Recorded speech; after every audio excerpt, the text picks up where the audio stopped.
नमस्कार दोस्तों, मेरा नाम है अंकित नेगी और मैं एक डिजिटल मार्केटिंग एक्सपर्ट हूँ। तो as you all know that 21st century is the era of social media और हम लोग दूसरे लोगों से, फ्रेंड्स से, फैमिली से या फिर और लोगों से कनेक्ट रहने के लिए यूजुअली सोशल मीडिया का रेगुलर यूज़ करते हैं और इस पे कंटेंट भी पोस्ट करते हैं। और अगर हम पिछले 5 से 6 महीने का सोशल मीडिया पे पोस्टेड कंटेंट देखें तो इसमें मेजरली कंटेंट जो है, स्पेशली इमेजेस, वो AI जनरेटेड है। अभी 3 से 4 महीने पहले एक major AI image generative trend चला था जिसका नाम था जिबली आर्ट, जिसमें AI से आप अपना एक कार्टूनिश वर्जन बना सकते हैं जो कि 50 to 60% आपकी तरह लगेगा। It will give you comic view. तो आपका बेसिकली एक कॉमिक या फिर कार्टूनिश अवतार बना के आपको दे देगा। और पिछले अगर 1-2 हफ्तों की बात करें तो 2 major AI image generational trend हैं, जिसमें से पहला है सुपर हीरो ट्रेंड, जिसमें मेजरली मैन ज़्यादा एक्टिव है। वो अपना सुपर हीरो पोर्ट्रेट बनवा रहे हैं, Batman, Superman, Spiderman, Thor, Iron Man. तो इन सब का ये पोर्ट्रेट बना के AI से सोशल मीडिया पे अपलोड कर रहे हैं, जिसकी accuracy, what I mean by accuracy is कि वो आपकी तरह कितने % लगता है।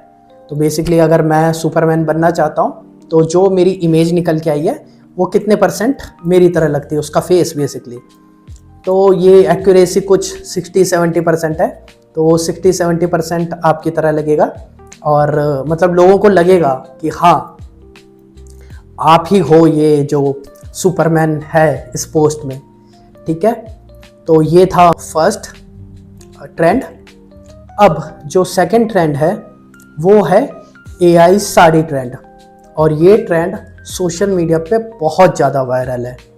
इसमें जो वुमेन है वो अपना विंटेज पोर्ट्रेट एक AI की मदद से तैयार करवा रहे हैं, जो कि 70 to 80% उनकी तरह लगता है।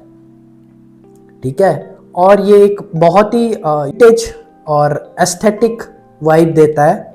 और कई टाइम्स तो ऐसा भी लगता है कि आपने एक प्रोफेशनल फ़ोटोशूट करवाया है इस पर्टिकुलर पोस्ट के लिए। अब सिचुएशन ऐसी है कि जब AI जनरेटेड कंटेंट बहुत ज़्यादा सोशल मीडिया पे वायरल हो रहा है, तो कुछ पोस्ट ऐसे भी हैं जो ये कह रहे हैं कि AI पे अगर आप कुछ भी डेटा अपना अपलोड करते हैं तो आपकी प्राइवेसी हैम्पर हो सकती है। तो which I find completely interesting. So I thought of giving my opinion on the based of facts and insights on this particular topic, कि अगर आप इमेज जनरेशन के लिए अपनी फ़ोटो किसी AI प्लेटफॉर्म जैसे जेमिनी, चैट GPT, इन पे upload करते हैं तो क्या आपकी फ़ोटोज़ सेफ़ हैं। तो इस चीज़ को समझने के लिए हमको ये समझना पड़ेगा कि इमेज जनरेशनल AI या फिर जनरेटिव AI इन जनरल काम कैसे करता है, और इसको हम एक उदाहरण के तरीके से या फिर एक एग्जांपल से समझेंगे। तो फॉर एग्जांपल, मैं एक यूज़र हूँ जिसको अपना पोर्ट्रेट बनवाना है सुपरमैन स्टाइल में। तो मैं क्या करूँगा, मैं अपनी एक नॉर्मल फ़ोटो लूँगा, ठीक है, फ्रंट फेसिंग या फिर साइड फेसिंग कैसी भी हो सकती है। मैं उसको एक AI प्लेटफॉर्म पे अपलोड करूँगा और वहाँ पे प्रॉम्प्ट या फिर कमांड डालूँगा कि मेक माई पोर्ट्रेट लाइक सुपरमैन। अब AI के पास दो चीज़ें हैं मेरी तरफ से, एक मेरी फोटोग्राफ, दूसरा मेरा प्रॉम्प्ट। अब एआई क्या करेगा, एआई के पास ऑलरेडी एक डेटाबेस है जिसमें वो 8,000, 10,000, 15,000, मे बी मिलियंस और may be billions of photographs stored हैं, ठीक है। और एआई ने इन सब फोटोग्राफ्स को कैटेगराइज कर रखा है। तो बेसिकली अगर मैंने एआई को बोला है कि मेरा सुपरमैन का पोर्ट्रेट बना दो, तो वो क्या करेगा, जो 2,000, 3,000, 4,000 उसने सुपरमैन के फोटोज रखे होंगे, उन सब फोटोज को उठाएगा, उन सब फोटोज को चेक करेगा और उसके पर्टिकुलर एआई के एल्गोरिदम के हिसाब से वो हर फोटो से डिफरेंट कंपोनेंट्स उठा लेगा। What I mean by component is कि किसी पर्टिकुलर फोटो से वो सुपरमैन का वो जो पीछे वाला कपड़ा होता है वो उठा लेगा, किसी पर्टिकुलर फोटो से वो सुपरमैन के बाल उठा लेगा, किसी पर्टिकुलर फोटो से वो सुपरमैन के पीछे का बैकग्राउंड उठा लेगा, किसी पर्टिकुलर फोटो से वो सुपरमैन के चेस्ट पे लगा हुआ वो लोगो उठा लेगा, किसी पर्टिकुलर फोटो से केवल वो सुपरमैन का ओवरऑल स्ट्रक्चर, जो बॉडी स्ट्रक्चर होता है, वो पिक कर लेगा और फिर इन सब चीज़ों को मेरी फोटो के साथ जो मैंने उसे दी है उनके साथ वो कंबाइन कर देगा और एक पोर्ट्रेट बना लेगा। तो ये तो रही पोर्ट्रेट बनाने की बात। अब यहाँ पे समझने वाली बात यह है कि जब मैं एज ए यूज़र किसी भी एआई प्लेटफॉर्म पे अपना फ़ोटो अपलोड करता हूँ, तो जैसे उसने पुरानी फ़ोटोज़ स्टोर करके रखी थी ताकि वो उनको फ्यूचर में यूज़ कर सके, वैसे ही वो मेरी फ़ोटो को एज अ रेफरेंस अपने स्टोरेज में सेव कर लेता है, ताकि आगे अगर उसको किसी भी इंसान का पोर्ट्रेट बनाना हो तो वो कुछ कंपोनेंट्स मेरी फ़ोटो से भी ले सकता है। For example my hair, my eyes, my nose, my hands, my ear, my legs, my anything. तो वो इन सब में से कुछ भी कंपोनेंट फ्यूचर में मेरी फ़ोटो से उठा सकता है। तो अब यहाँ पे मिलता है हमको हमारे सवाल का जवाब। तो क्या जो लोग एआई पे फ़ोटो अपलोड करते हैं वो सेफ़ है? और इसका जवाब है नहीं। जो भी फ़ोटो आप एआई प्लेटफॉर्म्स पे अपलोड करते हैं वो 100% सेफ़ नहीं है, और मैं उसका रीज़न भी आपको बता देता हूँ। प्राइवेसी तो खैर बिल्कुल भी नहीं है। अगर आप सोच रहे हैं कि आपने एक फ़ोटो को एआई प्लेटफॉर्म पे अपलोड कर दिया और वो प्राइवेट है, तो ये आपकी गलतफहमी है। तो बेसिकली जब भी कोई फ़ोटो आप एआई प्लेटफॉर्म पे अपलोड करते हैं या कोई भी आप file, for that example internet पे अपलोड करते हैं, तो वो फाइल कहीं ना कहीं जाके एक फिज़िकल सर्वर के अंदर स्टोर होती है। तो these physical servers are usually based in America, Russia, China and then Europe. So in countries में फिज़िकल सर्वर हैं जहाँ पे आपकी फ़ोटोज़ को और आपके डेटाबेस को स्टोर किया जाता है। और दुनिया की सबसे बड़ी टेक कंपनीज, जैसे फर्स्ट हो गया Amazon, then there is Microsoft, then there is Meta. तो इस तरह की कुछ दुनिया की 8-10 कंपनीज हैं जो मेजरली एक स्टोरेज का काम करती हैं और जिनके सर्वर्स के अंदर सारा दुनिया का डिजिटल डेटाबेस पड़ा हुआ है। तो जब भी आप कोई भी अपनी फाइल को ऑनलाइन अपलोड करते हैं, तो I am 100% sure that it is not 100% safe. आपकी फ़ोटो, आपका डॉक्यूमेंट, आपका म्यूज़िक फाइल, कुछ भी 100% प्राइवेट नहीं है, क्योंकि जो ये डेटाबेस या फिर सर्वर में जाके सेव होती हैं, वहाँ पे कुछ लोग होते हैं जो इन सर्वर्स के डेटाबेस को मैनेज करते हैं।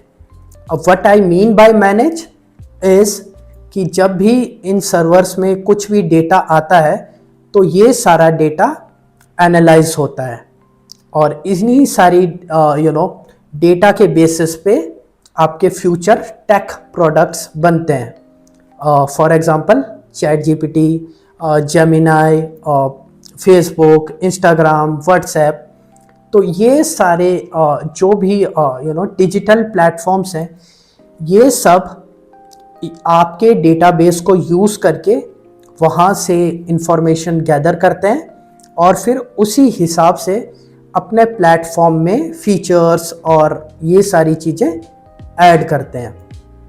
तो अगर आपने कोई भी फाइल ऑनलाइन अपलोड करी है तो it is 100% sure that it is not at all private. ये सोशल मीडिया प्लेटफॉर्म्स के साथ भी है। तो अगर आप कोई भी chat, messages, voice messages, images, songs, videos किसी भी इंडिविजुअल के साथ शेयर कर रहे हैं तो वो डेटा कहीं ना कहीं किसी सर्वर में सेव हो रहा है और वो डेटा ब्रीच हो सकता है। तभी none of the single social media platform claims that it will keep your data 100% secure. Meta, which is Facebook, Instagram, WhatsApp, ये कभी नहीं क्लेम करता कि आपका जो डेटा है वो 100% सेफ एंड 100% प्राइवेट है। ना ये आपका स्नैपचैट इंश्योर करता है, ना लिंक्डइन इंश्योर करता है।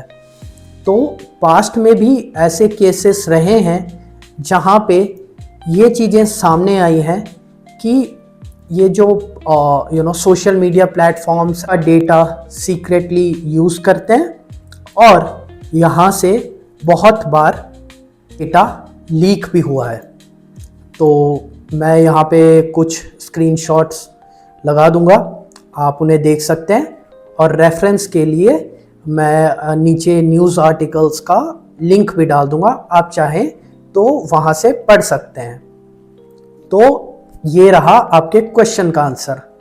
अब इससे बड़ा क्वेश्चन उठता है कि हम अपने डेटा को सिक्योर करने के लिए करें तो करें क्या और चाहें तो कहाँ जाएं। तो मेरी एडवाइस आपसे यही रहेगी कि जो भी डेटा आप चाहते हैं कि सेफ रहे, आप उसको ऑनलाइन अपलोड ही ना करें। अगर आपको कुछ अपना हाईली सिक्योर डेटा रखना है तो आप एक हार्ड डिस्क ले लें जिसको आप इंटरनेट से कनेक्ट ना करें, वहाँ पे आप अपना सारा डाटा रखें। या फिर आप कोई यूज्ड फ़ोन यूज़ कर सकते हैं, अपना सेकेंडरी फ़ोन, जहाँ पे आप अपना सारा डेटा ऑफलाइन रख सकते हैं। अगर आपका डेटा ऑनलाइन है तो that is highly vulnerable to threats, attacks and that is not at all private. और इसके अलावा एक चीज़ आप और इंश्योर कर सकते हैं कि जब भी आप कोई भी AI प्लेटफॉर्म का यूज़ कर रहे हैं तो कोशिश करें कि उन प्लेटफॉर्म्स का यूज़ करें जो कि ऑलरेडी ट्रस्टेड हो या फिर बहुत ज़्यादा नोन हो। फॉर एग्ज़ाम्पल जेमिनाई और चैट जीपीटी और लियोनार्डो, जो कि कंपैरेटिवली मोर ट्रस्टेड है। हालांकि 100% सिक्योर आपका डेटा यहाँ पे भी नहीं है, बट ये है कि कंपैरेटिवली अदर प्लेटफॉर्म्स के यहाँ पे आपका डेटा ज़्यादा सिक्योर रहेगा। और अगर आप अपना पासवर्ड सेट करते हैं फेसबुक का, ईमेल का, मोबाइल का, तो कोशिश करें कि इसको आप ऑब्वियस पासवर्ड ना रखें, जैसे कुछ लोग अपना डेट ऑफ बर्थ रख देते हैं, मदर फादर इनका नेम रख देते हैं, या फिर फॉर एग्जांपल अपना ही नाम रख देते हैं, तो वो चीज़ ना करें। हाँ, एक्स का नेम चल सकता है क्योंकि उसके बारे में इंफॉर्मेशन निकालना थोड़ा सा मुश्किल होता है। तो यही 2-3 तरीके हैं दोस्तों। ये थी मेरी वीडियो, और अगर आपको ये वीडियो अच्छी लगी हो तो इसको लाइक करें और इसको ज़्यादा से ज़्यादा शेयर करें, ताकि और भी लोगों को ऐसी इंफॉर्मेटिव नॉलेज मिल सके। टिल देन, जय हिंद, जय भारत।